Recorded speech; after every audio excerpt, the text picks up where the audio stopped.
What is up, everyone? This is Motorolz, and today I'm going to show you how to fix the proxy connection failed error that you may be getting on your Google Chrome device. So let's get around to this. So if you're getting this error, the easiest way to fix this is first, you want to go to your search bar and just type in proxy until you see this proxy settings pop up. In here, make sure you do have the user proxy server turned off. It's entirely possible you have it set up, or a software or application you downloaded on your computer automatically turned it on and put a proxy in here. So you want to make sure this is actually turned off.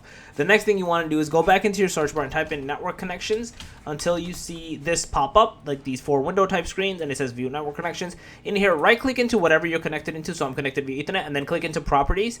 In here, click into where it says Internet Protocol version 4, TCP/IPv4, and click into properties. In here, change it from automatic to basically manual, and change your DNS server into 1.1.1.1 and alternate to 1.0.0.1. Press OK, close this out, restart your computer, turn Chrome back on. You should be good to go and not have this error persist any longer. So yeah, that's basically it. If you guys have a video, please smash up. If you guys are on the channel, make sure to subscribe and click that notification bell. And then Motorolz out. Peace.